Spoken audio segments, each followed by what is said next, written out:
Oke, baik. Bismillahirrahmanirrahim. Assalamualaikum warahmatullahi wabarakatuh. Alhamdulillahi rabbil alamin. Wabihi nasta'in wa ala umuri dunya waddin. Salatu wassalamu ala asrafil anbiya'i wal mursalin. Sayyidina wa maulana Muhammad wa ala ali Sayyidina Muhammad. Asyhadu an la ilaha illallah wa asyhadu anna Muhammadar Rasulullah. Raditu billahi robba wa bil islami dina. Bi Muhammadin nabiyya wa rasula. Rabbi zidna ilma waryuhna fahma. Amin amin ya Allah ya rabbal alamin. Allahumma rajukna ya Rabbi fahma nabina wa khifdul mursalin wa ilhamal malaikatil muqarrabin. Oke, baik teman-temanku semuanya yang saya hormati. Kita lanjutkan lagi belajar kita. Oke, hari ini kita lari ke Yunani kuno. Kita ketemu Plato. Jadi kita ambil salah satu gagasan yang sangat terkenal sekali yang disebut itu idealisme. Oke, nanti kita akan bicara itu ya. Jadi Plato ini sebenarnya nama panggilan. Nama aslinya beliau itu Aristokles. Jadi artinya itu yang terpilih. Jadi teman-teman kalau punya anak mungkin pingin anaknya luar biasa kayak Plato, orang terpandang, orang terpilih, dan lain sebagainya. Mungkin nama aslinya Plato bisa dipakai, yaitu Aristokles. Ya. Jadi kenapa kok beliau dipanggil Plato? Itu ada sabab musababnya. Jadi beliau ini orangnya ganteng, orangnya gagah, dan bahunya itu lebar. Jadi dari situlah beliau dipanggil Plato. Berbeda dengan gurunya yaitu Sokrates. Sokrates itu kan orangnya pendek, wajahnya agak jelek, perutnya buncit, aktivitasnya hanya keliling-keliling Athena dan lain sebagainya.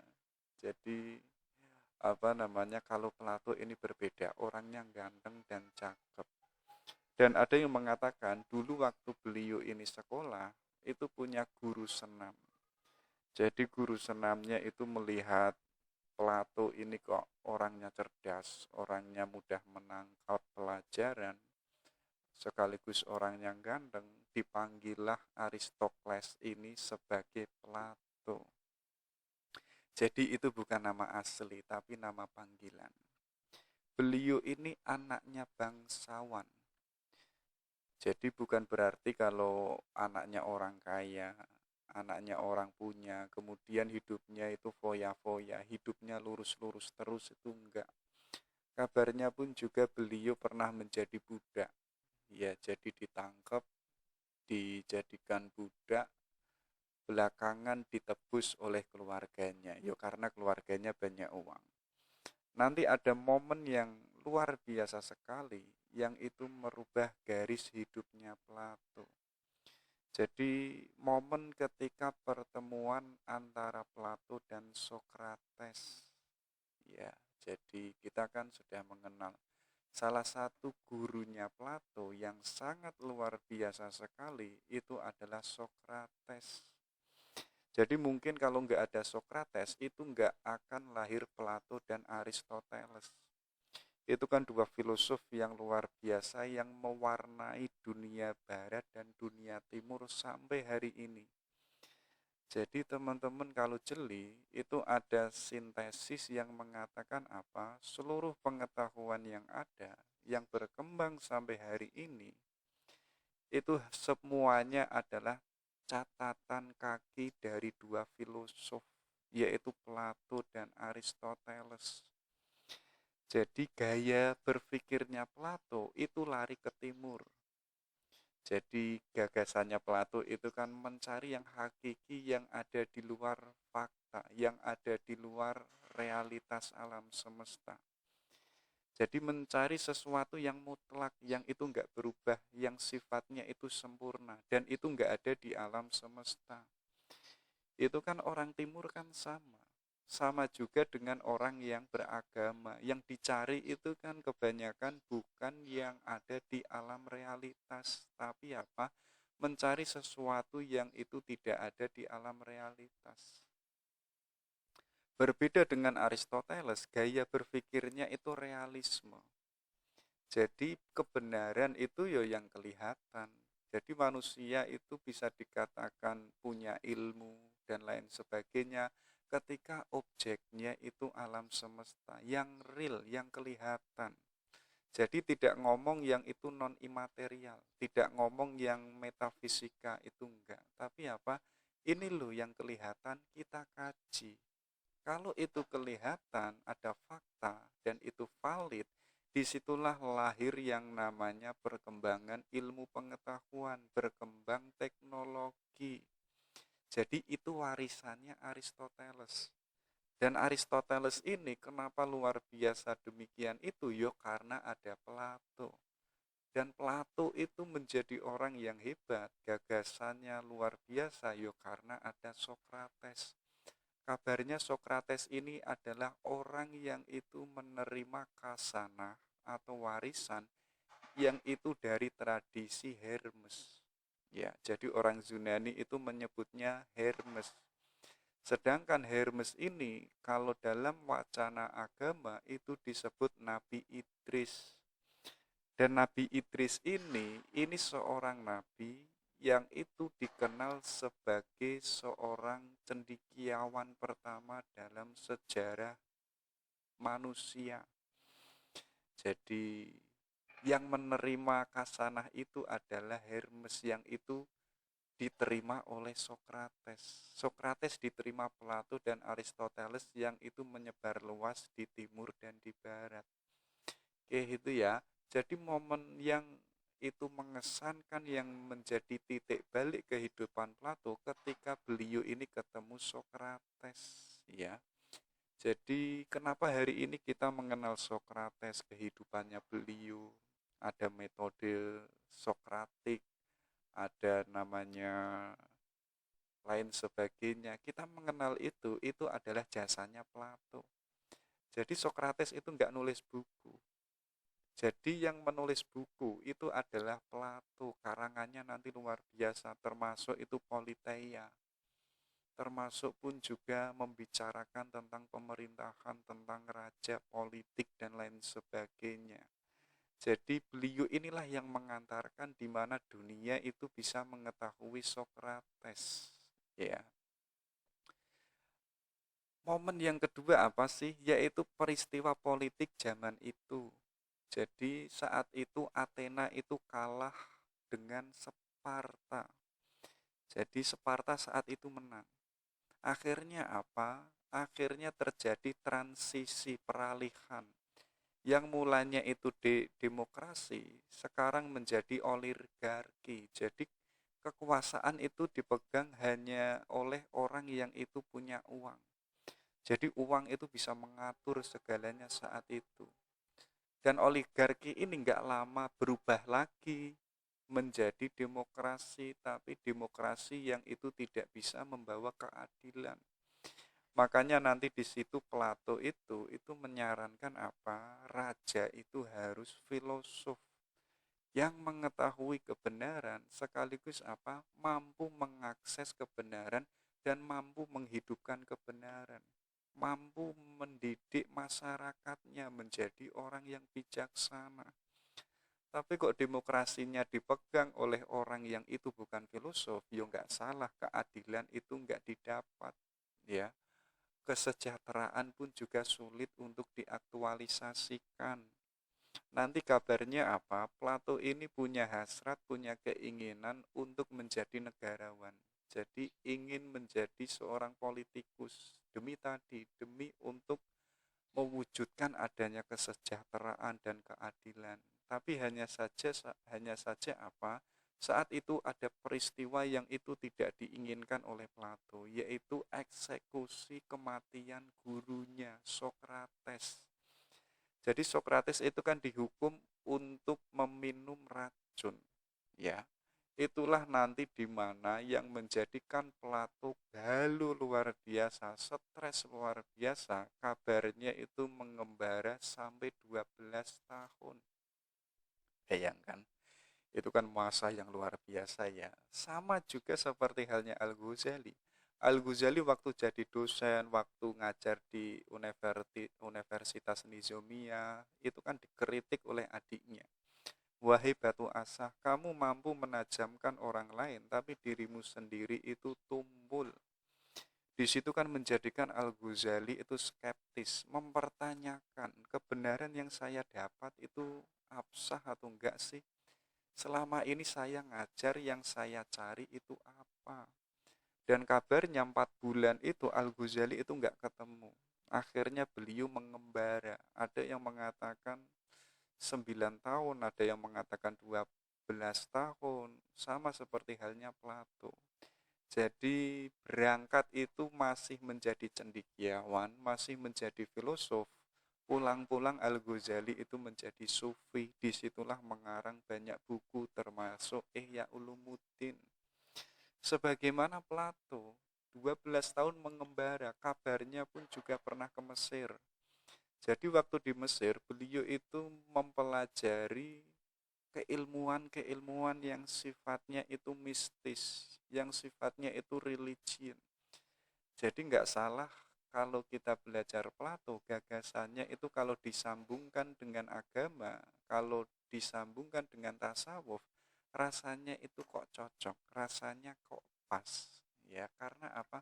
Ya karena ada sebab musababnya tadi. Waktu di Mesir beliau itu mempelajari, mendalami tentang mistik.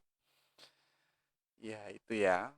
Itu sedikit momen dari Plato kenapa beliau menjadi orang yang luar biasa. Ada wacana atau ada sintesa sebagaimana tadi, kenapa kok Islam di abad pertengahan itu kok jayanya luar biasa. Waktu itu kan banyak sekali para filosof, ada Ibnu Sina, Al-Farabi, dan lain sebagainya. Di Andalusia ada Ibnu Miskawi, ada Ibnu Tufel. Itu kan jayanya luar biasa, ilmu pengetahuan berkembang. Jadi ada yang mengatakan apa? Saat itu di era abad pertengahan Islam itu memakai kacamatanya Aristoteles. Sedangkan di barat yang itu dikenal sebagai era kegelapan, ya apa-apa diatur oleh agama dan lain sebagainya, itu memakai kacamatanya Plato. Jadi mencari yang kesejatian yang itu enggak ada di alam semesta. Tapi hari ini faktanya apa? Orang timur termasuk Islam itu kebalik. Yang mulanya memakai kacamata Aristoteles, sekarang orang timur memakai kacamatanya Plato. Sedangkan orang barat hari ini itu memakai kacamatanya Aristoteles. Jadi sebagaimana yang saya ucapkan tadi, seluruh wacana ilmu pengetahuan yang berkembang hari ini atau berbagai macamnya ilmu yang ada, itu semuanya adalah hanya catatan kaki dari dua filosof antara Plato dan Aristoteles. Ya, jadi kalau Plato ini menjadikan wilayah atau umat itu mundur, harusnya apa?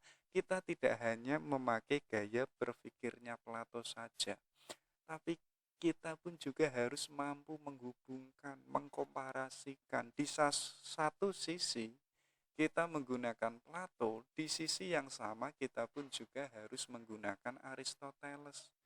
Jadi gaya berpikir kita itu melangit, kita wacananya itu eskatologis, mencari kesejatian, tapi secara fakta ilmu pengetahuan kita itu membumi. Disitulah ilmu sains itu berkembang. Jadi jangan berhenti pada Plato. Ayo kita gunakan juga Aristoteles. Jadi idealisme dan realisme, ayo kita gabungkan. Oke, dan Plato ini kabarnya pun juga pernah menjadi seorang penasehat raja. Jadi beliau ini kan punya teman namanya itu Deon. Ya. Dan Dion ini punya keponakan yang saat itu menjadi raja, namanya itu Dionysus. Jadi Dion ini pesen sama Plato, wahai Plato, saya minta tolong Dionysus itu diajari, dinasehati, dibimbing, biar dia itu benar-benar menjadi seorang raja filosof yang sejati. Tapi belakangan antara Dion sama Plato ini malah dicurigai oleh Dionysus. Dianggap dibalik itu semua itu ada kepentingan dua orang ini. Akhirnya mereka berdua itu dipenjara. Dan termasuk Plato ini seorang filosof satu-satunya yang itu pertama kali mendirikan yang disebut akademia. Jadi universitas pertama itu ada di tangannya Plato. Jadi kenapa hari ini ada banyak perguruan tinggi macam-macam, sangat banyaknya itu ya, itu adalah dimulai dari Plato. Jadi namanya dulu itu akademia.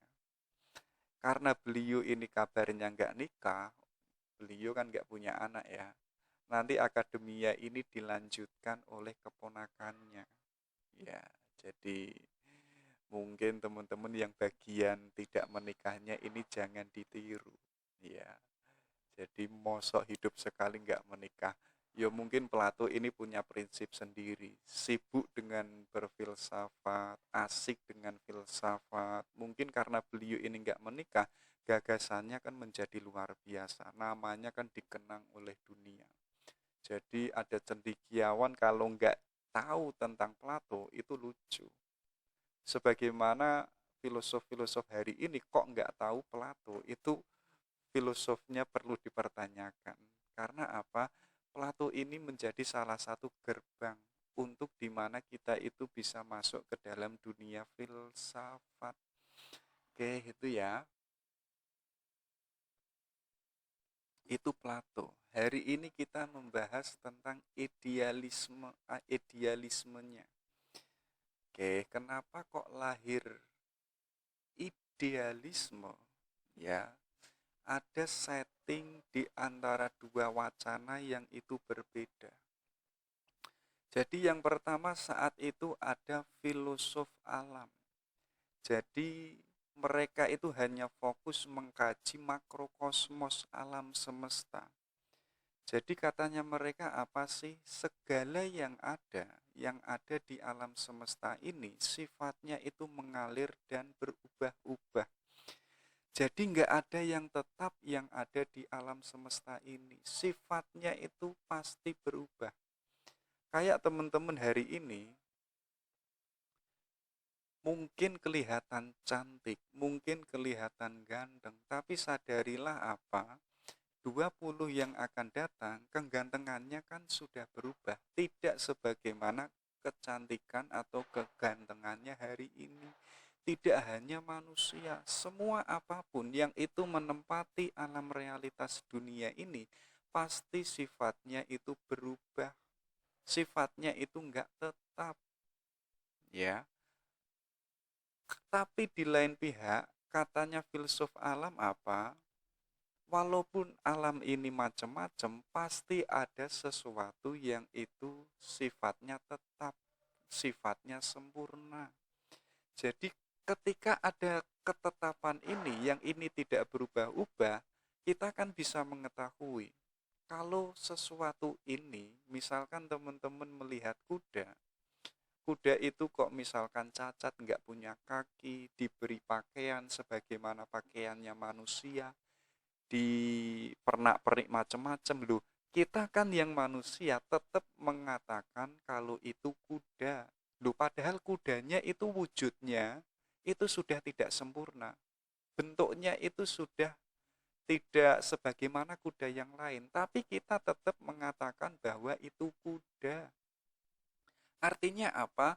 Walaupun alam realitas ini macam-macam dan berubah-ubah, tapi ada loh yang itu tetap, yang itu tidak berubah. Yang tidak berubah ini sifatnya imaterial. Ya, sifatnya itu enggak ada di alam realitas. Maksudnya apa? Yang tidak berubah pasti realitas yang itu ada di balik materi. Inilah nanti Plato mengatakan itulah yang disebut alam idea. Jadi alam yang sempurna.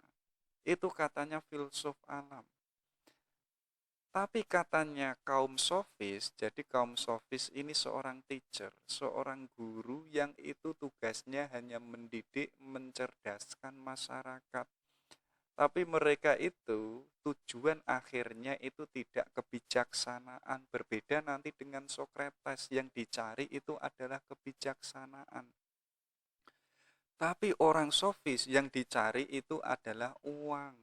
Ya, jadi kalau nggak ada uangnya males ngajar. Kalau nggak ada amplopnya, yo males khotbah dan lain sebagainya. Jadi ada sofis era klasik dan ada sofis era modernisme. Mungkin teman-teman bisa menelitinya ya. Jadi sofisme era modernisme. Jadi katanya sofis apa sih?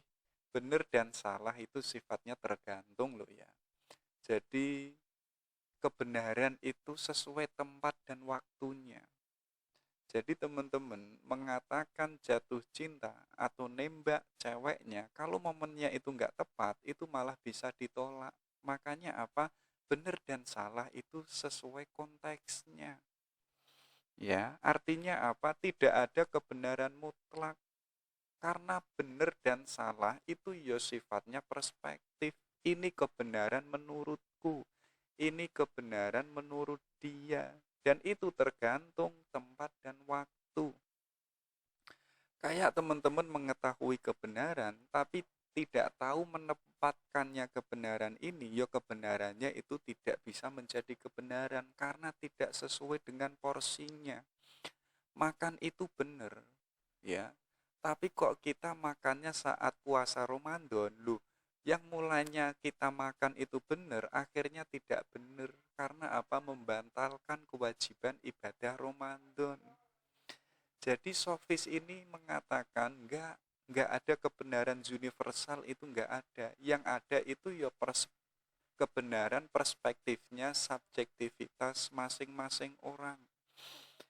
Itu katanya sofis. Tapi katanya Socrates ini berbeda. Ini antitasisnya dari sofis.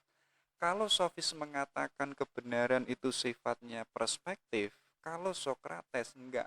Ada loh kebenaran yang sifatnya itu universal, sifatnya itu mutlak. Syaratnya apa? Kalau si manusianya itu menggunakan akal sehat. Kalau kita menggunakan akal secara jernih, nanti kita akan sampai pada norma atau kebenaran yang hakiki, yang universal, yang itu bisa diterima oleh setiap manusia. Jadi kabarnya saat itu kan ada istilah Socratic Method. Jadi beliau ini ingin mencari kebenaran yang itu bisa diterima oleh setiap manusia. Di antara yang dicari kebenaran apa? Beliau ini mempertanyakan tentang keadilan. Jadi keadilan menurut pedagang itu bagaimana sih? Beliau ini wawancara, diskusi. Dan keadilan menurut raja itu seperti apa? Keadilan menurut pelajar itu seperti apa? Baru nanti di situ Socrates mengambil sintesa, oh ternyata kebenaran itu demikian. Jadi apa? Kalau kita mau menggunakan akal sehat kita, kita pasti akan sampai pada yang namanya kebenaran abadi. Jadi kebenaran yang itu tidak berubah-ubah. Kebenaran yang itu sifatnya tidak perspektif, tapi apa? Sifatnya itu sempurna, sifatnya itu abadi. Nanti gagasannya Socrates inilah yang membicarakan tentang kebenaran abadi, itulah nanti yang dikejar oleh Plato. Jadi lahir yang namanya idealisme. Gitu ya. Jadi itu settingnya. Oke, ini loh yang menjadi corak uniknya gagasannya Plato. Jadi ada dunia ide dan ada dunia realitas yang fakta. Jadi alam ide itu alam yang tidak berubah. Jadi realitas yang sempurna itu ada di balik materi. Jadi kalau kita hari ini sibuk pada sesuatu yang sifatnya realitas, yang nyata, itu tidak sempurna. Sifatnya itu imitasi, tiruan. Jadi tiruan yang itu ada di alam ide. Ya, jadi alam idilah ini yang sempurna, yang itu tidak berubah-ubah. Teman-teman hari ini melihat kuda, ya, kuda ini kan bisa berubah. Yang dulunya kudanya kecil sekarang sudah menjadi kuda yang besar. Tapi kalau itu di alam ide, yang namanya kuda itu sempurna, itu tidak berubah-ubah. Jadi kenapa kok kita misalkan judek, stres dan lain sebagainya? Ya karena kita sibuk pada wilayah dunia realitas yang nyata. Padahal katanya Plato itu enggak sempurna, itu imitasi gambaran dari alam ide yang sempurna. Jadi setiap manusia itu memiliki ide bawaan sejak dia lahir. Jadi kalau dalam Islam mungkin itu pemberian atau anugerah dari Allah. Jadi manusia itu ketika dia lahir di alam semesta, dia itu sudah membawa alam ide yang itu sifatnya sempurna. Sedangkan gambaran-gambaran yang ada di alam realitas ini itu hanya representasi dari alam ide yang paling sempurna. Sedangkan realitas yang ada di alam semesta ini sifatnya nggak hakiki, sifatnya itu nggak sempurna, adanya itu imitasi. Ya, gambarannya Plato apa? Coba dilihat. Itu ada gua, ya, manusia itu menghadap ke kiri yang itu melihat kuda, melihat burung, melihat lingkaran. Itulah yang disebut alam realitas. Sifatnya itu berubah-ubah. Jadi seakan-akan manusia itu hanya melihat bayang-bayang. Ya, bayang-bayang itu kan nggak hakiki, itu kan nggak sejati.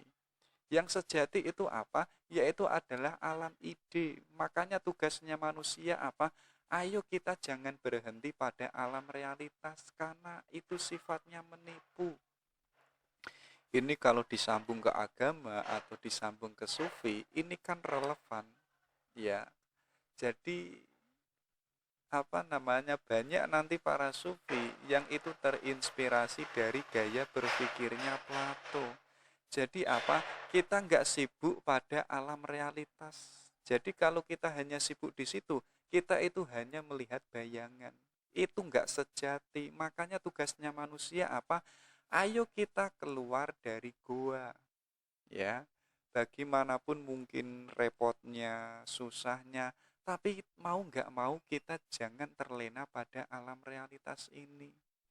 Jadi kita harus keluar dari gua, sampai keluar dari gua, baru nanti kita sadar, oh ini yang sejati, oh ini yang paling sebenarnya.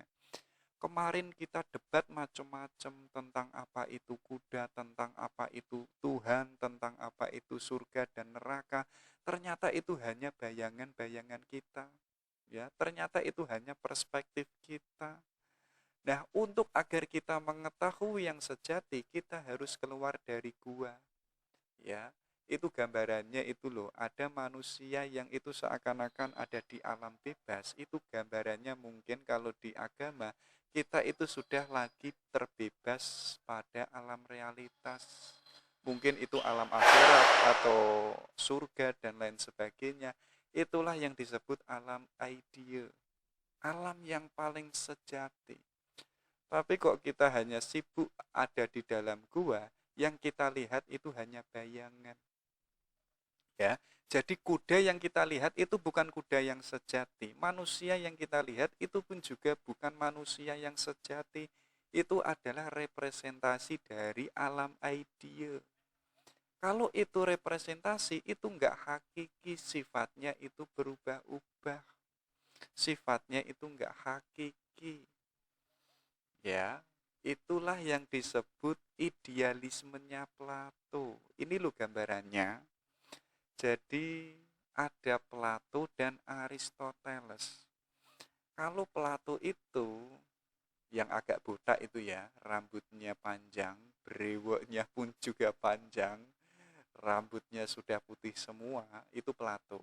Kalau yang sebelahnya itu Aristoteles, jadi sudah masih kelihatan muda. Yo karena muridnya Plato. Jadi kalau Plato itu tangannya itu menunjuk ke atas. Ya. Jadi yang dikejar itu kesejatian, yang dikejar itu kesempurnaan, yang sifatnya tidak berubah, yang sifatnya itu tidak imitasi. Itulah yang disebut alam idea. Ya. Kalau Aristoteles ini antitesisnya dari gurunya, yaitu apa? Tangannya itu menghadap ke alam realitas. Jadi yang dikaji itu alam fisik. Ya, itulah yang disebut realisme. Jadi antara guru dan murid, cara berpikirnya itu berbeda. Itu enggak apa-apa. Bahkan Plato itu menjadi kebanggaan tersendiri ketika bisa melahirkan sesosok murid yang namanya itu Aristoteles. Jadi kita punya murid, kok murid kita hanya ngintil dengan diri kita, yuk kita kita nggak ada kebanggaan tersendiri. Karena apa? Karena murid kita hanya ngintil. Kita ngomong A, mereka ngomong A. Kita ngomong B, mereka pun juga ngomong B. Murid kita nggak ada yang unik. Karena apa? Karena imitasi dari kita. Jadi kalau kita ingin bangga, ayo kita mencetak murid-murid atau mahasiswa yang itu berbeda dengan wacana metodologi berpikir kita. Baru di situ kita akan bangga. Kenapa demikian? Karena melahirkan sesuatu yang baru. Ilmu pengetahuan berkembang. Jadi tidak hanya imitasi. Oke, itu ya. Jadi Plato itu tangannya menunjuk ke arah kesejatian. Sedangkan Aristoteles tangannya itu mengarah pada realisme. Yang dianggap sejati ya alam realitas ini. Oke, itu ya. Itu Plato dan Aristoteles. Baru kita dari situ ketika Plato mengkaji tentang alam yang sejati, alam yang itu paling sempurna, yang itu tidak berubah, yang disebut idealisme, disitulah ditarik di mana Plato mengkaji tentang manusia. Jadi manusia yang kelihatan ini itu pun juga bukan yang sejati karena itu imitasi dari alam ide. Makanya Plato ini mengajak ada sesuatu yang paling esensial yang itu dimiliki oleh manusia yang disebut adalah jiwa. Jadi katanya Plato apa? Setiap manusia itu sudah punya jiwa yang itu hadir terlebih dahulu sebelum adanya raga. Jadi kita itu belum hidup, jiwa kita ini sudah ada. Itu yang paling hakiki katanya Plato. Dan hakikatnya manusia itu ada di jiwa. Karena apa? Karena manusia itu bisa hidup, bisa bergerak, itu karena ada jiwa. Teman-teman kenapa hari ini punya ilmu, bisa berpikir, kalau kita nggak punya jiwa, mungkin kita punya otak, tapi kita nggak bisa berpikir. Kenapa kita hari ini bisa berpikir, bisa mengakses seluruh ilmu pengetahuan? Karena kita punya otak. Sedangkan otak ini bisa aktif, bisa bergerak, bisa menerima ilmu, karena di dalam diri manusia ada jiwa. Jadi jiwa ini sebagai esensi manusia yang itu menggerakkan seluruh eksistensinya manusia. Jadi semua pergerakan manusia itu adalah karena ada jiwa. Buktinya apa? Teman-teman itu kalau jatuh cinta, itu kan memang lahirnya dari mata. Tapi apa? Merasakan jatuh cinta itu adalah wilayah jiwa. Jadi teman-teman nggak mungkin hanya mengandalkan indrawi melihat perempuan cantik, itu akan mengatakan perempuan itu cantik, tapi tidak bisa melahirkan jatuh cinta. Ya, kenapa bisa jatuh cinta? Karena itu apa? Ya karena ada jiwa, dan jiwa inilah yang menggerakkan setiap aktivitas manusia. Misalnya tangan, tangan ini bisa bergerak. Ini bukan karena tangan kita, bukan karena otak kita, tapi apa yang menggerakkan itu adalah jiwa. Jadi jiwa itu ibaratnya autokinetoh. Itu katanya Plato. Jadi apa? Dia itu yang menggerakkan secara sendirinya. Jadi kayak setir itu loh. Kayak pengemudi itu kan bisa menggerakkan mobil, bisa melaju dengan kencang, dengan pelan-pelan, ya. Tapi si supirnya ini dia itu bergerak secara sendirinya, dan seluruh badan yang ada di mobil dan di bus itu kan semuanya ada di kendali setir, ada di kendali seorang supir. Sedangkan supir ini bergerak itu secara sendirinya. Makanya ketika ditanya, kalau demikian, terus jiwa itu apa sih? Katanya Plato apa? Jiwa itu nggak bisa disentuh, tapi dia itu bisa menggerakkan seluruh gerakan yang itu ada pada manusia.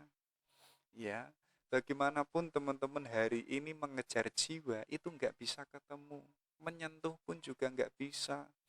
Jadi saya itu sering ketemu seorang psikolog yang itu saya tanya, jiwa sama ruh itu sama atau beda? Dan jiwa sama hati itu sama atau berbeda? Mereka pun juga agak bingung menjawabnya. Tapi bagi Plato, seandainya manusia nggak punya jiwa, ya manusia nggak ada artinya. Kenapa ada kehidupan? Kenapa ada toleransi? Kenapa ada yang namanya harga diri? Pengen menjadi orang ini, punya kepentingan dan lain sebagainya. Ya karena manusia punya jiwa, dan jiwa inilah yang paling esensi. Sifatnya itu hakiki, sempurna, dan nggak berubah. Sedangkan yang itu badan, jasmani, sifatnya itu sementara dan berubah-ubah. Jadi teman-teman hari ini hanya sibuk pada wajah, pada make up, pada kulit. Sadarilah bahwa itu sifatnya nggak hakiki, sifatnya itu sementara. Mungkin hari ini cantik, tapi mungkin ketika sudah punya anak satu, sudah punya anak dua, sadarilah bahwa kecantikannya itu sudah tidak sebagaimana cantik waktu perawan. Makanya apa? Kalau dalam dunia sufi, ayo kita menggarap yang paling esensial yang dimiliki oleh manusia, yaitu adalah jiwa. Kalau jiwa kita itu bening, kalau jiwa kita itu baik, maka nanti akan teraktualisasi di mana akan melahirkan sesuatu yang baik. Jadi apa? Moralitas manusia itu akan indah. Etikanya manusia itu pun juga akan baik. Kenapa demikian? Karena ada sesuatu yang paling esensial itu sudah digarap oleh manusia. Makanya apa? Ayo kita menggarap yang paling hakiki, yang itu disebut jiwa. Oke, ketika Plato itu berbicara tentang manusia dan itu menemukan yang paling esensial yang ada di dalam diri manusia, ketemulah jiwa. Kemudian Plato ini menggagas unsur jiwa. Jadi menurut Plato apa? Gambarannya itu seperti seorang andong. Ya, jadi naik kereta, naik andong. Oke, ada kuda hitam. Kuda hitam inilah yang disebut epitumia. Jadi ini simbolisasi adanya nafsu. Ya, adanya nafsu makan dan lain sebagainya. Tapi pun juga ada kuda putih, itu disebut tumos. Jadi ada hasrat, ada keinginan, ada harga diri. Kalau si andongnya yang itu mengendalikan epitumia dan tumos, itu yang disebut logostikon. Jadi andongnya itu harus memakai akalnya. Andongnya itu harus berpengetahuan, punya ilmu yang banyak. Untuk agar kita bisa mendapatkan ilmu yang banyak, Makanya kita yang sebagai manusia, ayo kita gunakan akal kita. Untuk apa? Untuk mengendalikan kuda hitam dan kuda putih. Tapi kok kita nggak punya akal, mungkin kita punya akal, tapi tidak kita gunakan, ya akhirnya apa? Akhirnya nanti kita akan dikuasai oleh kuda hitam. Ya, akhirnya kita menjadi budaknya nafsu. Ya, tapi katanya Plato apa? Walaupun manusia punya nafsu, punya hasrat, dan punya logostikon yang disebut akal, tapi kita itu tidak akan menjadi manusia yang bernilai. Ya, untuk agar kita bisa menjadi manusia yang melangit, kita harus punya eros. Ya, jadi di situ nggak ada gambarnya. Eros itu sayap yang dimiliki oleh kuda. Jadi kenapa kita harus punya eros, kita harus punya sayap, biar kita itu tidak hanya sibuk pada wilayah dunia. Karena di awal tadi katanya Plato apa? Gambaran-gambaran yang ada di alam realitas ini sifatnya itu imitasi, sifatnya itu menipu, itu hanya bayangan yang ada di alam ide. Jadi apa? Itu enggak hakiki. Tapi kok kita nggak punya eros, nggak punya sayap, yo akhirnya apa? Kita hanya sibuk pada wilayah duniawi. Yang kita kejar itu hanya nafsu. Yang kita kejar itu hanya hasrat. Kita menjadi budaknya kuda hitam dan kuda putih. Makanya apa? Biar hidup kita tidak hanya horizontal saja, ayo kita vertikal. Kita harus bisa keluar dari gua tadi. Ya, untuk agar kita bisa keluar dari gua dan kita menemukan sesuatu yang paling sejati, jalannya dengan eros, yaitu dengan cinta. Jadi dengan cinta inilah kita akan melangit, kita akan menemukan pada kesejatian. Jadi itu ya, unsur jiwa itu ada 4. Ya, jadi ada epitumia, ada tumos, ada logostikon, dan ada eros. Nanti katanya Plato, eros inilah yang mewarnai seluruh unsur-unsur yang ada di dalam jiwa manusia. Jadi kalau kita punya hasrat, tapi kok nggak punya cinta, yo kita akan dimakan oleh hasrat itu sendiri. Kita akan dikendalikan oleh hasrat itu sendiri. Sebagaimana seorang andong yang itu logostikon, dia punya akal, tapi kok kita nggak punya cinta, yo mungkin nanti akal kita gunakan untuk kecurangan, ya, untuk menindas orang lain, untuk kepentingannya sendiri. Makanya apa? Harus ada eros yang ini mewarnai seluruh unsur-unsur jiwa yang ada di dalam diri manusia. Ya, ketika Plato menemukan ada macam-macam yang ada di dalam diri manusia, beliau baru menguraikan ini loh. Coba dilihat ya. Katanya Plato apa? Epitumia itu adalah wilayah perut sampai kaki. Jadi wilayah yang sifatnya itu ada di bawah. Simbolnya itu apa sih? Yaitu apa? Yang dikejar itu hanya nafsu. Wayai makan yo makan, wayai ngombe yo ngombe, wayai kawin yo kawin. Ya, itu wilayah perut sampai ke bawah. Tapi kok kita hanya sibuk pada epitumia, ya, level kita bukan manusia, level kita hewan. Hewan itu kan nggak memakai akalnya, dia kan nggak punya harga diri, dia nggak mengejar status, ya. Yang mengejar status itu hanya manusia. Tapi kok kita hanya pada wilayah epitumia, ya kita nggak ada bedanya sama bebek, ya. Hari ini akan bahagia kalau sudah makan ayam.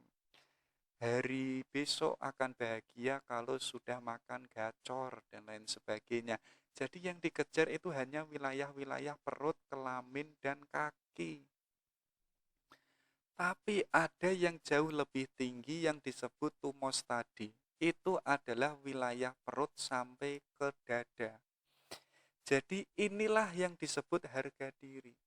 Jadi manusia hidup itu pasti yang dikejar itu adalah status, ya.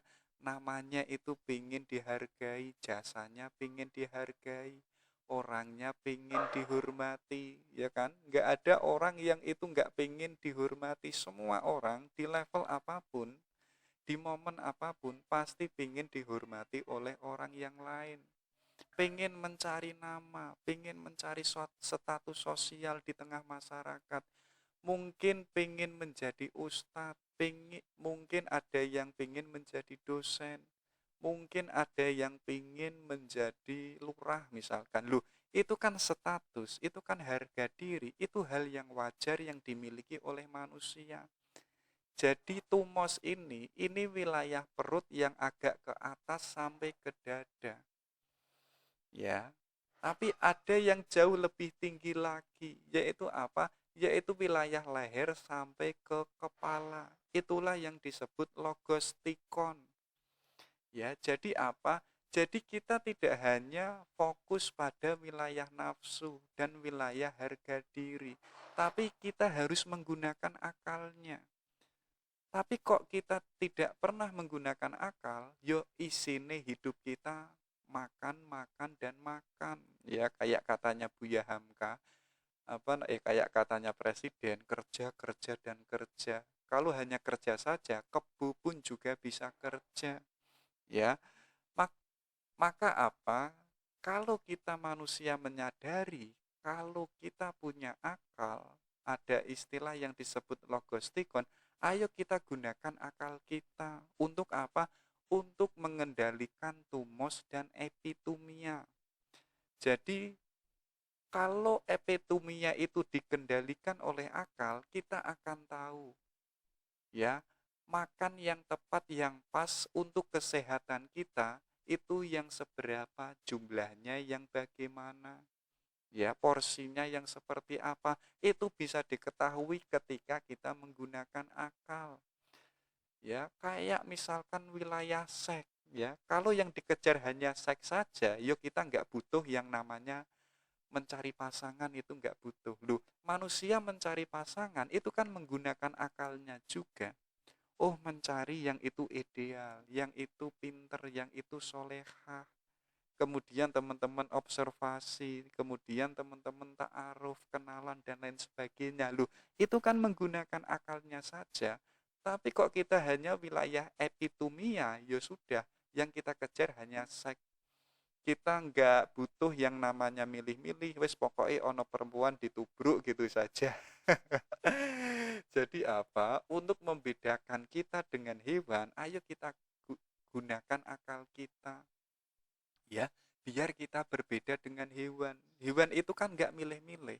Wes pokoknya ketemu ayam sesama ayam, tubrukan, kemudian melahirkan anak-anak, itu kan nggak ada ta'aruf, nggak ada observasi, dan lain sebagainya. Karena mereka nggak punya akal.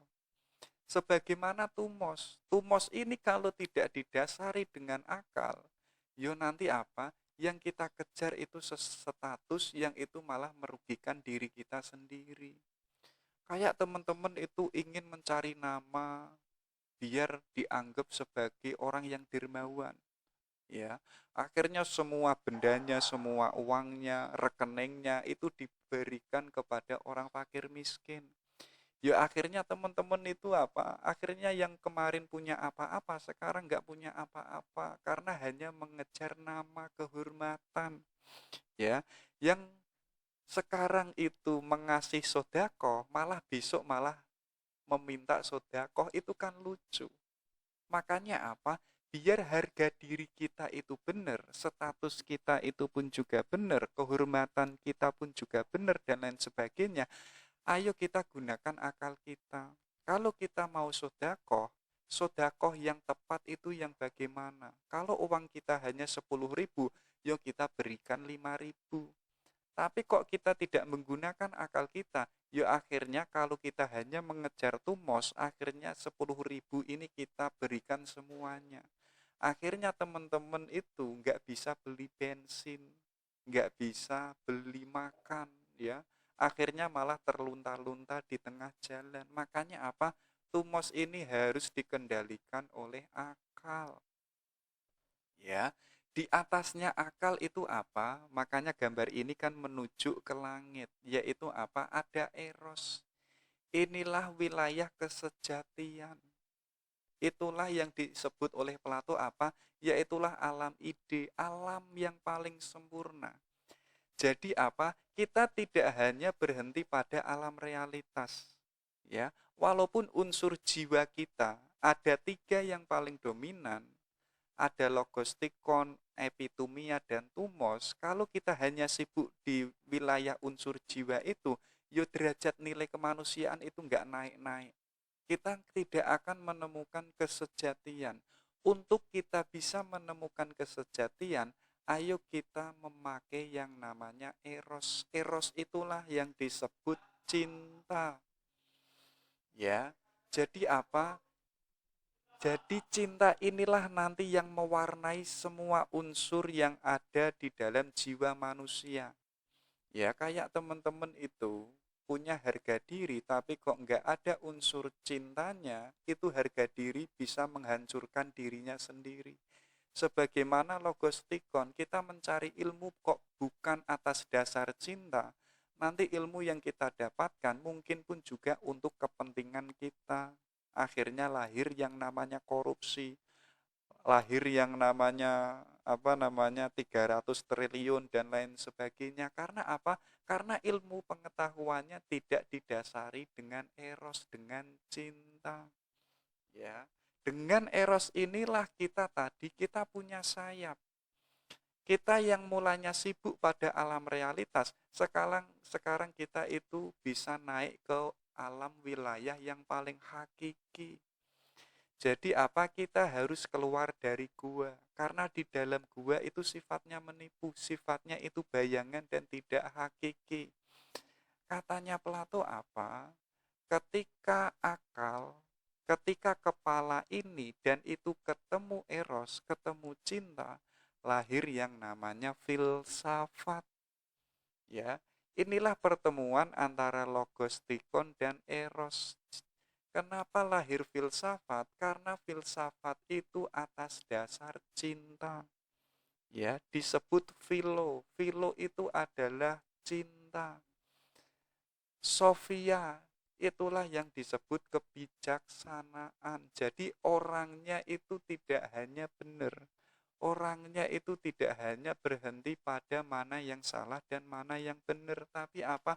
Orangnya itu mencintai kebijaksanaan, orangnya itu wisdom. Oke, itu ya. Jadi inilah wilayah-wilayah yang menggambarkan ada unsur yang berbeda yang itu ada di dalam diri manusia. Katanya Plato apa? Dasarnya tetap yaitu akal. Biar apa?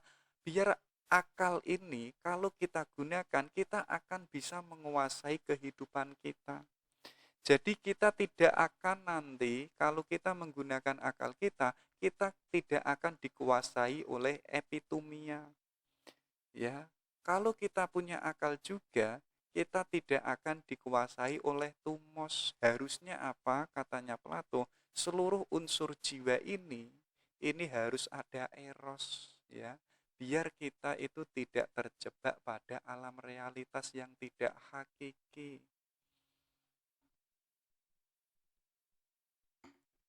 Barulah di situ ya Plato membahas tentang yang namanya keutamaan. Jadi manusia yang paling esensial kan jiwa. Ya. Terus untuk bisa menjadi manusia yang utama itu yang bagaimana? Jadi istilahnya Plato itu adalah arete. Jadi beliau itu mengatakan apa? Keutamaan itu berfungsinya sesuatu secara optimal. Misalnya apa? Misalnya kuda. Kuda itu bisa dikatakan utama ketika kuda itu memfungsikan dirinya secara optimal. Yaitu apa? Berlari dengan kencang. Tapi kok kita melihat kuda, kok hanya layah-layah, nggak mau berlari, nggak mau ikut berperang misalkan. Yuk kita tidak mengatakan itu kuda yang utama. Karena apa? Karena dia tidak menggunakan potensinya secara optimal.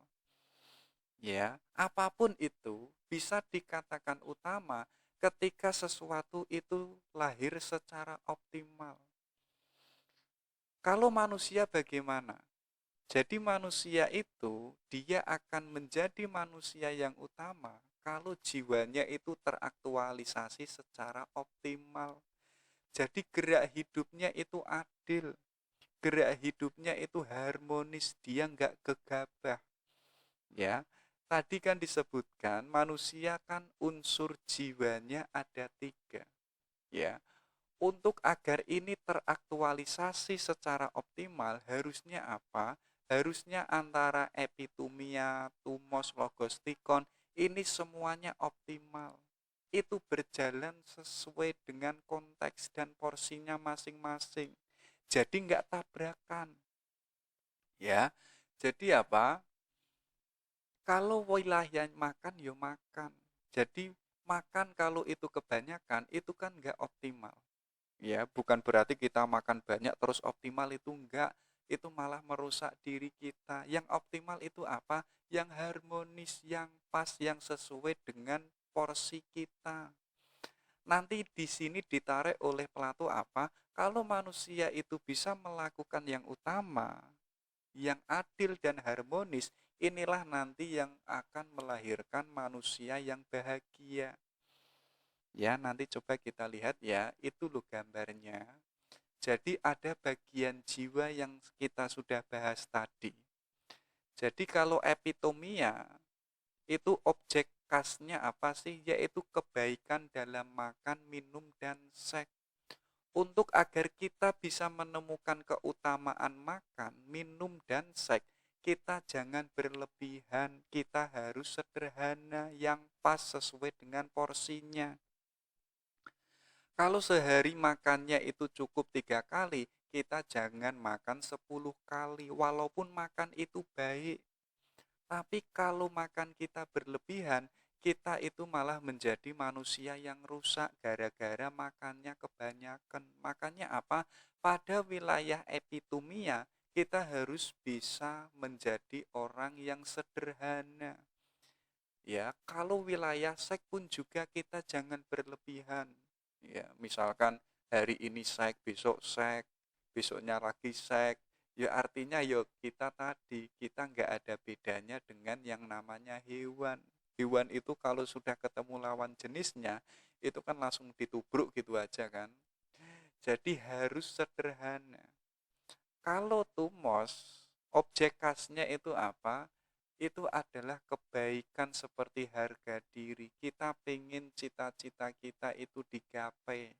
Kita pengen punya status, itu nggak bisa diingkari. Setiap manusia pasti punya desire, yaitu apa? Yaitu mengejar status, ngejar cita-cita. Nah, untuk agar kita mendapatkan keutamaan pada wilayah tumos, pertama apa? Kita harus sederhana, kita jangan berlebihan. Sekaligus kita pun juga harus berani. Kalau ingin punya status S1, kita harus berani belajar. Tapi kita nggak boleh berlebihan, kita nggak boleh gegabah. Ya, kalau kita gegabah atau berlebihan, ya artinya apa? Ya artinya nanti hasilnya itu tidak memuaskan. Jadi pada wilayah tumos ini bisa dikatakan arete, bisa dikatakan utama. Kita punya 2 alat yang harus kita perhatikan ya untuk mendapatkan yang namanya harga diri cita-cita. Kita harus menjadi manusia yang sederhana. Jadi di balik kita sederhana, tapi pun kita harus menjadi orang yang pemberani. Pemberani dalam hal apa? Yaitu ingin meraih apa yang kita inginkan. Kalau statusnya ingin menjadi orang lurah, kita harus berani. berani mewujudkan apa yang kita inginkan. Tapi di lain pihak, kita jangan gegabah, kita jangan curang. Yang terakhir apa? Yaitu logostikon. Ini adalah kebaikan yang ada di dalam dirinya sendiri. Ya, kalau epituminya itu untuk bisa menjadi utama itu hanya sederhana, kalau tumos bisa menjadi utama itu ditambah dengan kebenaran, tapi kalau logostikon itu harus ditambah yang namanya pengetahuan. Jadi apa? Ilmunya itu harus ditambah. Logostikon tadi kan lambangnya itu kan kepala. Jadi kita punya otak, tapi kita nggak mau menggunakannya, yuk kita tidak punya ilmu. Ya, kita nggak punya wawasan yang luas, kita tidak akan bisa menjadikan diri kita manusia yang bijaksana. Termasuk apa? Kita pun juga akan tertipu pada wilayah-wilayah yang sifatnya itu imitasi. Wilayah yang itu nggak hakiki. Ya, dan katanya Plato apa? Logostikon ini harus menguasai seluruh epitumia dan tumos yang sudah saya sebutkan tadi. Itu ya. Jadi untuk kita bisa menemukan utama, ada variabel-variabel yang itu harus kita perhatikan biar apa? Biar hidup kita tidak rusak. Biar kita bisa melihat ini yang jauh lebih utama dan ini tidak utama. Kalau kita sudah menemukan sesuatu yang utama, ya, dan kita mampu mengaktualisasikannya, baru kita apa? Kita lihat dulu. Katanya Plato apa? Utama itu bukan pertukaran. Jadi apa? Kalau kita menganggap misalnya pengen nilainya itu bagus, tapi teman-teman kok begadang semalam, itu bukan utama. Ya, jadi utama itu nggak bisa ditukar. Jadi kebaikan, kebajikan, kebahagiaan yang sifatnya itu sementara, tapi kok kita dengan itu mengejar kebahagiaan yang besar, itu pun juga bukan sesuatu yang utama. Kayak teman-teman misalkan mengejar ilmu, pengen wisuda cepat, itu kan utama. Tapi kok kita caranya dengan menukar sesuatu yang sementara. Biar apa? Biar kita itu bisa lulus. Biar kita itu mendapatkan IPK yang baik. Katanya Plato itu enggak utama, itu malah merugikan diri kita sendiri. Jadi yang namanya kebaikan, kebajikan, kebahagiaan itu enggak bisa ditukar. Ya, gambarannya tadi loh, teman-teman pingin nilai yang tinggi, UTS-nya biar memuaskan, akhirnya semalam itu membaca buku sampai subuh. Demi apa? Demi nilai yang bagus. Itu katanya Plato nggak utama. Ya, kayak ngejar cewek itu loh. Wah, karena kalau nggak saya kejar, nanti takutnya akan dikejar oleh orang lain dan diterima. Saya kan akhirnya jomblo. Wah, akhirnya teman-teman itu apa? Berbagai jurus dan cara dilakukannya. Itu katanya Plato nggak utama. Ya, karena keutamaan itu nggak bisa ditukar. Nanti Plato apa? Kalau manusia tadi menggunakan akalnya, menggunakan logostikonnya, ya, dia nanti akan mengetahui ini loh yang paling utama, ini loh yang kebenarannya seperti ini loh jalan kebahagiaan. Dan orang kalau menggunakan akalnya, dia tidak akan menukarkan apa namanya keutamaan itu dengan sesuatu yang lain. Karena apa? Karena punya ilmunya. Makanya dari situ katanya Plato apa? Gak ada orang jahat itu gak ada. Jadi orang jahat itu ada karena mereka itu gak tahu. Ya gak tahu apa yang sedang dia lakukannya.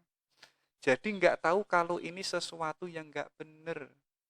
Ya, kalau seandainya tadi si manusianya menggunakan akalnya, dia nanti akan tahu ini sesuatu yang jahat, pasti dia tidak akan melakukannya karena dia tahu melakukan keburukan, melakukan kejahatan itu merugikan dirinya sendiri. Kalau orangnya itu tahu, pasti dia tidak akan melakukan kecurangan, kejahatan, nyontek dan lain sebagainya, apalagi curang dan lain sebagainya, dia tidak akan melakukan itu karena dia tahu. Kenapa kok lahir yang namanya kecurangan, nyontek dan lain sebagainya? Karena orangnya itu tidak menggunakan akalnya sehingga dia nggak tahu. Ya, kenapa dia nggak tahu? Karena sekaligus resikonya ketika dia melakukan kejahatan, resikonya yang macam-macam itu pun juga nggak tahu. Padahal apa? Sekalipun kita, sedikit pun kalau kita melakukan kejahatan, itu kan efeknya pada diri kita. Kayak teman-teman sehari berbohong, itu secara tidak langsung merusak jiwa kita. Misalnya teman-teman itu mencuri, ya, itu kok sampai melakukan pencurian, teman-teman itu hakikatnya dia nggak tahu kalau mencuri ini sebenarnya merepotkan diri kita sendiri, menghancurkan nama baik diri kita sendiri, menghancurkan jiwa kita sendiri. Akhirnya jiwa kita itu nggak bisa terbang, kita nggak bisa melangit. Ya, tapi kalau orangnya itu menggunakan logistikon dan dia tahu kalau keutamaan itu adalah sebagai kunci dan itu nggak bisa ditukar, pasti dia tidak akan melakukan kejahatan karena dia tahu resikonya, karena dia tahu akibatnya. Kalau teman-teman itu sadar, misalkan mencuri, itu kan repotnya luar biasa kalau ketangkep. Sudah memalukan, nama baiknya hancur, sudah dipukuli, dipenjara, sudah terjarak dengan keluarga dan anaknya. Itu kan repotnya luar biasa. Kenapa kok sampai melakukan kejahatan mencuri? Ya karena dasarnya karena dia nggak tahu. Makanya katanya Plato apa? Kuncinya itu ada di logostikon, ada di kepala. Makanya nanti Plato kan membahas seorang pemimpin itu harus filosof, ya. Karena apa? Karena dia itu orang yang tahu kebijaksanaan dan mampu memberikan hikmah kepada masyarakatnya. Termasuk apa? Seorang filosof ini yang mengetahui keutamaan dan mampu melahirkan kebahagiaan untuk dirinya dan untuk semua orang. Jadi itu ya, jadi keutamaan itu bukan pertukaran, nggak bisa. Nggak bisa kita ingin mencari sesuatu yang hakiki, tapi dengan cara yang simple, yang sementara, itu nggak bisa. Kalau tadi kita bisa mengetahui mana yang paling utama dan kita melakukannya, yang kita lakukan itu sesuatu yang utama, kita akan menjadi manusia yang bahagia. Jadi apa? Gak ada manusia itu yang gak pingin bahagia. Semua manusia itu pingin bahagia. Tapi hanya saja apa? Kita tertipu pada kebahagiaan yang sifatnya sementara. Ya, kayak teman-teman mengatakan saya akan bahagia kalau saya punya cewek. Ya artinya kebahagiaannya itu tergantung pada si ceweknya. Nanti kalau si ceweknya ini mutusin, akhirnya teman-teman yang tadi menggantungkan kebahagiaannya pada si cewek, sekarang dia akan stres galau dan luar biasa. Wah, hidupnya sudah gelap, bunuh diri adalah satu-satunya. Karena apa? Karena dia tidak tahu mana yang paling utama. Ya, dan katanya Plato apa? Bedakan loh ya. Kesenangan, kenikmatan itu berbeda dengan kebahagiaan. Ya, kalau teman-teman hanya mengejar kesenangan, yuk kita nggak ada bedanya kayak tadi, kayak hewan. Ya, jadi sama juga seperti halnya kenikmatan. Kayak teman-teman itu misalkan di hotel sama ceweknya melakukan hubungan seksual misalkan, itu kan rasanya nikmat, ya. Tapi kita nggak tahu yang paling utama tadi. Kalau kita tahu mana yang paling utama, mana yang paling bijaksana, pasti kita tidak akan melakukan hubungan seks, ya. Walaupun mungkin nginep di hotel, yo nginep-nginep saja tidur berdua tapi tidak melakukan apa-apa. Karena apa? Karena tahu mana yang paling utama. Kenapa kok terjadi seks antara laki-laki dan perempuan? Pacarnya mungkin karena keduanya itu nggak tahu, akalnya nggak dipakai, dia nggak tahu resikonya. Walaupun itu mungkin rasanya nikmat, loh jangan salah loh ya, itu merusak jiwa kita, merusak esensi yang paling pokok yang ada di dalam diri kita. Mungkin kita menemukan kenikmatan, tapi di balik itu jiwa kita rusak. Ya, mungkin kita saat pacaran kita menemukan kesenangan, bisa melihat indah matanya, bisa melihat hidungnya yang indah misalkan, itu kan senang. Mungkin di lain pihak jiwa kita itu rusak karena apa? Karena kita hanya sibuk pada wilayah kesenangan dan kenikmatan sementara. Maka kuncinya tadi apa? Kalau kita punya akal, ayo kita mengejar yang namanya keutamaan. Kalau kita sudah menemukan keutamaan, pasti yang kita lakukan itu adalah kebajikan, kebenaran. Karena apa? Karena kita tahu, karena kita menggunakan akal kita dan kita tahu resikonya. Kenapa tadi terjadi yang namanya seks, terjadi yang namanya cumbu misalkan? Karena dia nggak tahu resikonya, nggak tahu efeknya. Dan itu kalau kita sadar menggunakan akal kita, itu bukan sesuatu yang sementara. Makanya apa? Yang kita kejar itu adalah kebahagiaan. Kebahagiaan itu apa sih? Ya, ketika apa? Terpenuhinya 3 kebutuhan elemen dasar yang ada di dalam diri manusia. Ini tadi yang disebutkan oleh Plato apa? Ada 3 unsur jiwa yang itu nggak bisa dilepas dalam diri manusia. Yang pertama itu akal, ada nafsu dan ada hasrat. Tapi katanya Plato lagi-lagi apa? Manusia itu harus menggunakan akalnya untuk mengatur dan mengendalikan nafsu dan hasratnya. Kalau nafsu ini, kalau tadi dilambangkan kuda hitam, ya, kalau kita tidak menggunakan akal kita, ya akhirnya kita manusia, tapi kita menjadi budak nafsu. Isinya hanya makan, isinya hanya seks, yang kita cari itu hanya kesenangan dan kenikmatan sementara. Ya, kalau kita kok hanya mengandalkan hasrat, yang kita kejar nama status, ya, kita nggak tahu mana porsi dan batasnya. Kalau kita nggak tahu porsi dan batasnya, bisa-bisa status itu malah menghancurkan diri kita sendiri. Ya, makanya harus dikendalikan dan yang mengatur itu adalah akal. Makanya Plato itu di bukunya Politeia, ya, tadi kan disebutkan akal ini kan ada di kepala. Ya, itulah yang disebut raja. Raja inilah nanti yang mampu mengatur dan mengendalikan masyarakat yang ada. Ya, sebagaimana elemen-elemen yang ada di dalam diri kita. Jadi, kalau kita tidak bisa menguasai nafsu dan hasrat kita, yuk bagaimanapun kita nggak bisa bahagia. Kita akan menjadi manusia yang rusak. Makanya apa? Kunci agar kita bisa menguasai dan mengontrol sampai mana batas nafsu kita, walaupun nafsu kita nggak bisa dibunuh, maka harus kita kontrol. Mengontrolnya dengan apa? Dengan akal.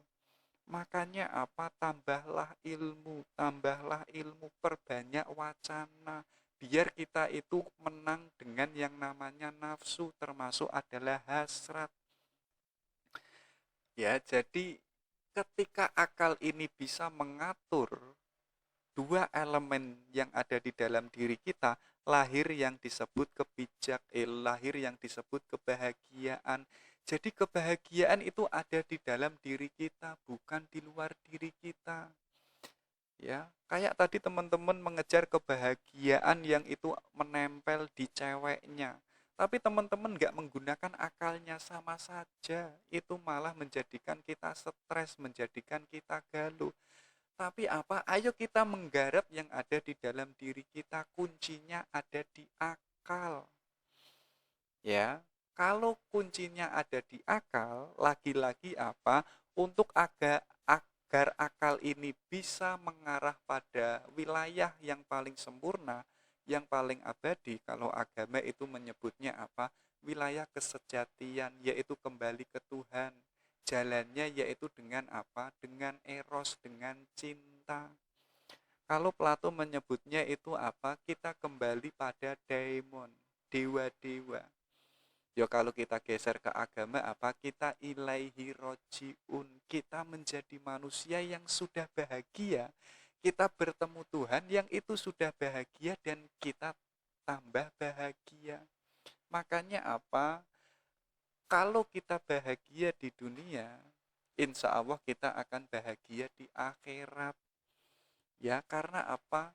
Karena sedikit atau banyak wujud yang ada di akhirat itu adalah gambaran yang ada di alam dunia.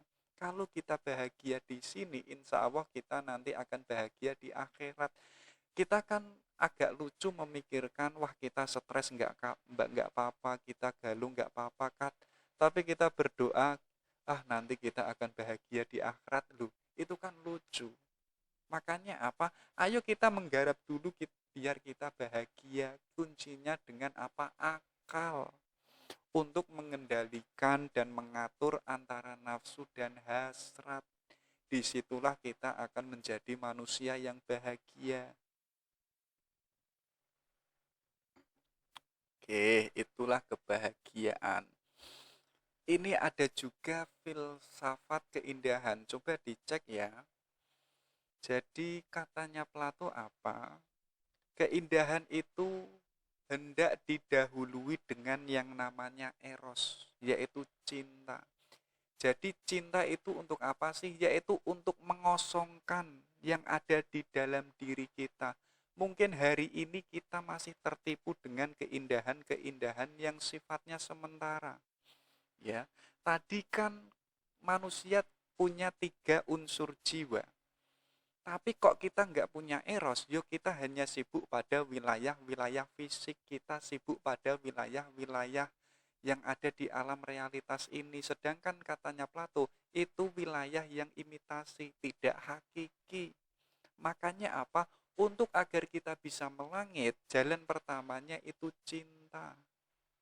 Ya, kenapa kok ada rasa cinta? Itu karena apa? Karena akibat dari yang namanya logostikon, yaitu pendidikan. Makanya kita jangan berhenti mencari ilmu. Semakin kita banyak ilmu, semakin kita akan mengetahui, oh ini loh yang paling indah, oh ini loh yang paling benar, dan lain sebagainya. Oke, jadi dasarnya itu adalah eros dan logostikon. Coba dicek, pertama apa sih? Jadi manusia termasuk kita itu sudah dididik untuk mencintai keindahan. Keindahan yang sifatnya itu nyata dan kelihatan. Kayak teman-teman itu loh, pengen baju yang indah, pengen dandan yang indah, pengen make up yang cantik. Itu kan kita diajari untuk mencintai keindahan. Ya, termasuk apa? Mencintai diri kita sendiri. Kita pengen menjadi manusia yang indah, yang cantik dan ganteng.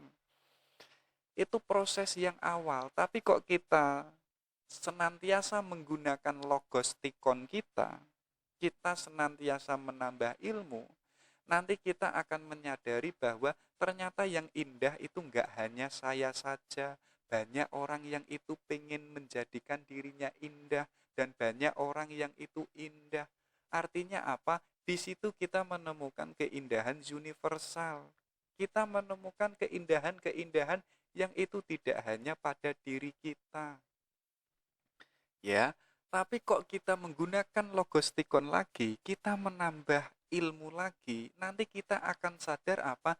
Ternyata keindahan yang nyata, yang kelihatan, ya, itu ternyata jauh lebih indah daripada keindahan yang sifatnya rohani, yang sifatnya itu spiritual. Ya, jadi apa? Kita jangan berhenti pada keindahan yang itu kelihatan. Ada loh keindahan yang sifatnya itu jauh lebih indah daripada itu, yaitu yang ada di rohani, yang ada di jiwa kita. Kalau kita hanya berhenti pada keindahan yang kelihatan, keindahan yang ada di alam realitas itu, termasuk diri kita, sadarilah bahwa katanya Plato itu enggak hakiki. Maka kita harus menggunakan logostikon kita. Mana yang jauh lebih indah daripada itu? Oh, ternyata kita menemukan yang paling hakiki, yaitu wilayah rohani. Ya, contohnya apa? Yaitu ilmu pengetahuan dan hikmah. Kalau kita sadar, lebih indah mana sih perempuan cantik dengan ilmu? Kalau kita menggunakan akal sehat kita, pasti kita memilih ilmu. Ya, karena itu adalah wilayah rohani. Itu adalah wilayah yang hakiki. Sedangkan perempuan yang cantik tadi, itu adalah wilayah yang nyata, yang kelihatan. Itu enggak hakiki, itu enggak spesial. Ya, tapi kok tadi kita sudah menemukan ada keindahan rohani dan kita menambah ilmu lagi, kita nanti akan ketemu yang namanya ide keindahan. Yang ini ide yang paling sempurna, yang itu disebut oleh Plato adalah alam ide, alam yang sejati. Kita menemukan keindahan yang absolut. Jadi kalau ini ditarik pada wilayah agama, ketika awalnya kita hanya menemukan keindahan pada bentuk-bentuk, pada manusia, pada tumbuhan, pada alam semesta, kemudian kita akan menemukan keindahan yang jauh lebih hakiki dari itu adalah keindahan spiritual. Jadi ketika spiritualnya itu indah, lahir yang namanya manusia yang bermoral, manusia yang etik, manusia yang berilmu, ya. Tapi kok kita tambah ilmu lagi itu tadi, kita akan menemukan pusat kebahagiaan, pusat keindahan, pusat kecantikan, yaitu adalah Sang Maha Indah, Sang Maha Cantik, Sang Maha Bijaksana. Kita menemukan yang paling sempurna. Itulah yang disebut Tuhan kalau kita memakai kacamata agama. Kayak itu ya. Jadi keindahan sifatnya itu hierarkis, dasarnya harus cinta dulu, harus mencintai keindahan. Baru kita mengejar keindahan yang paling hakiki, yaitu dengan logostikon, biar kita tidak tertipu dengan keindahan-keindahan yang itu ada di luar diri kita. Makanya teman-teman kan sering tertipu dengan keindahan pada yang ada di cewek, keindahan yang ada di mantan dan lain sebagainya. Padahal itu enggak hakiki. Oke, itu ya. Ini sudah kita sebutkan tadi. Oke, ini ada quote-nya Plato. Jadi katanya Plato apa sih? Human behavior flows from their main sources. Jadi ada desire, emotion, and knowledge. Jadi apa? Perilaku manusia itu mengalir dari 3 unsur yang utama. Jadi ada desire, ada keinginan, ya. Jadi kenapa kita melakukan sesuatu? Pasti ada yang namanya keinginan, ada hasrat, termasuk ada emosi, ya. Jadi ada mentalnya, ada hasrat, ada ingin meraih sesuatu yang itu untuk kepentingannya. Yang terakhir apa? Pengetahuan. Jadi coba teman-teman dicek ya, kalau katanya Plato, perilaku manusia itu digerakkan oleh 3 macam ini. Kalau kok hidup kita digerakkan hanya keinginan, ya, hanya emosi, yo kita itu tidak akan menjadi manusia yang bijaksana. Kita tidak akan menemukan kebahagiaan. Kita harusnya memakai yang namanya pengetahuan, akalnya dipakai. Jadi semakin menambah ilmu, semakin memperbanyak ilmu. Jangan berhenti pada keinginan. Kalau kita hanya di keinginan saja dan emosi saja, nanti yang kita harapkan, yang kita inginkan, ya, kalau itu tidak terpenuhi, nanti diri kita stres sendiri, diri kita akan galau sendiri. Makanya kita harus mengontrolnya, yaitu dengan pengetahuan. Apakah yang saya inginkan ini esensial? apakah tidak? Kalau tidak ya sudah, tidak saya kejar. Itu bisa diketahui dengan yang namanya ilmu. Oke, itu ya. Itu quote-nya Plato terakhir. Ini pelajaran untuk kita. Katanya beliau apa? Wise men speak because they have something to say. Fools become they have to say something. Jadi orang bijaksana berbicara karena mereka itu mempunyai sesuatu yang dikatakan. Tapi orang bodoh, dia itu berbicara apa? Karena mereka ingin mengatakan sesuatu. Jadi bedanya orang wise sama orang bodoh apa? Kalau orang bijaksana itu bicara karena dasar ilmu. Karena dia sudah mengetahui kebenarannya. Kalau orang bodoh, dia ingin mengatakan sesuatu, yo karena dia ingin ngomong gitu saja. Dan apa yang keluar dari mulutnya, itu nggak penting, itu nggak berbobot, dan nggak bernilai. Jadi kita harus membedakan, kalau kok bicara kita hanya ingin ngomong saja, yo kita termasuk orang bodoh. Makanya kan ada istilah ya, akal kecil, akal yang itu kecil itu kan membicarakan orang lain. Gambarannya apa? Gosip. Kalau akalnya itu agak besar, itu membicarakan fakta kebenaran, membicarakan peristiwa. Kalau akalnya ini besar lagi, dia akan membicarakan penemuan-penemuan yang baru. Oke, itu ya. Itu dari Plato tentang idealisme. Oke, semoga bermanfaat, semoga bisa menjadi ladang amal kita. Kita akhiri. Assalamualaikum warahmatullahi wabarakatuh.